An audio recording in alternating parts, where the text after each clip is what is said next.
Welcome to the stoked.live podcast, where we empower you to be the best at work and in life, because that's what today's all about. It's all about life.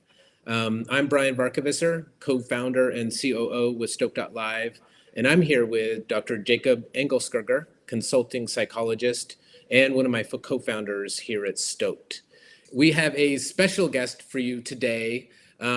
You guys will love talking and hearing from Tracy Lamar-Ray, who is an executive well-being coach, business consultant, consulting psychologist, and Harvard alum.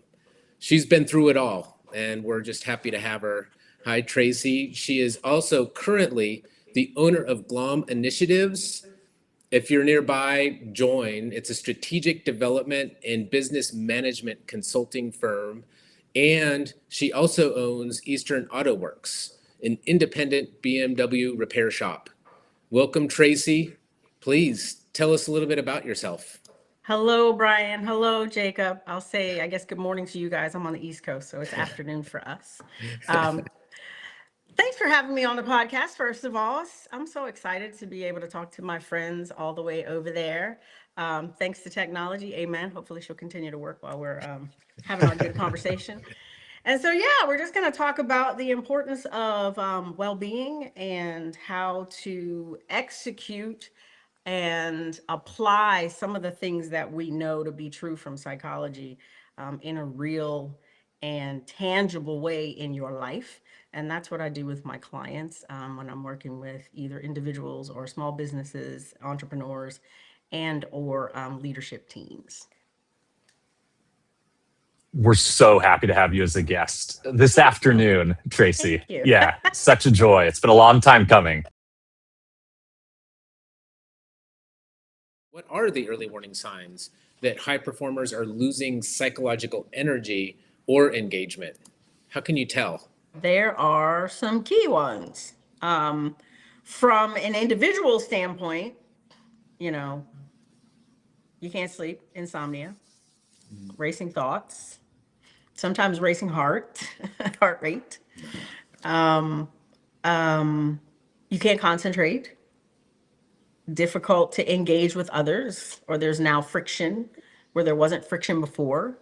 Maybe you're dropping the ball, you're making poor decisions, your product or whatever your particular outcome at work is supposed to be, the quality of that is now diminishing or deteriorating.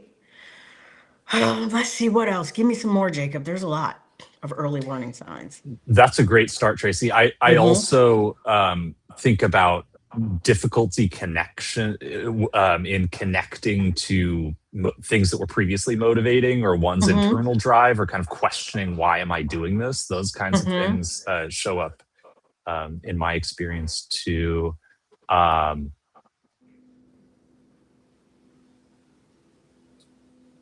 What else? Have you seen hostility? Certainly.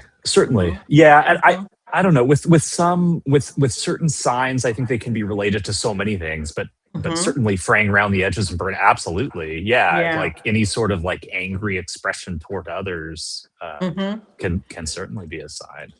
One of the things that I learned in grad school that was so profound to me was that, particularly in men, that but across the board, depression can show up as rage. And that was such a revelation to me, because you will read someone's irritation or being short or sort of snippy as situational. But then when you sort of see this pattern of it, you realize that something is happening that's deteriorating their emotional and psychological state.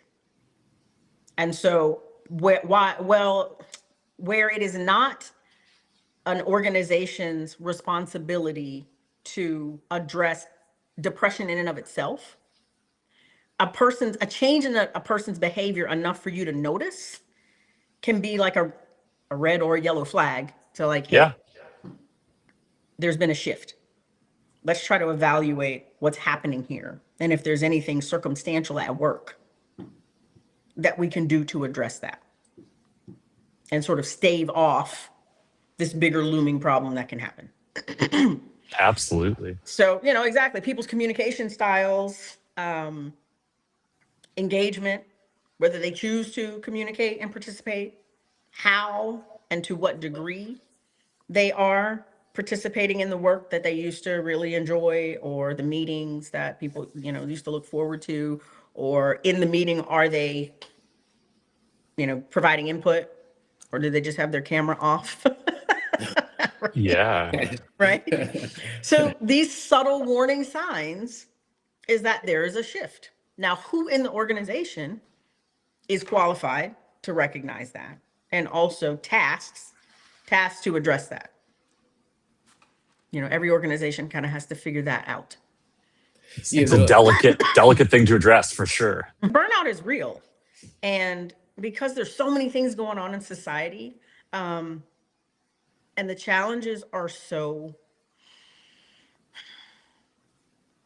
they're so deep-seated, and so frequent now. And Mitch Glick at the conference, when he presented he and his colleagues' work on the number of social disruptions and how that frequency has shortened and increased. So it feels like things are moving faster, because they really are. And that's societal challenge. That's not even what's going on, in an individual perspective in everybody's lives. So there's a lot going on, and people are burned out, and the edges are fraying. And so being able to identify and be self-aware enough when you're like, okay, I'm struggling, and I don't have this all together, and I need a moment, and being able to take that moment. And if, sometimes there's culture, like people even have personal days, they don't take the personal days. And then even when they do take the personal days, they're disengaged, but there's still nothing transformative happening during the day off or the weekend off.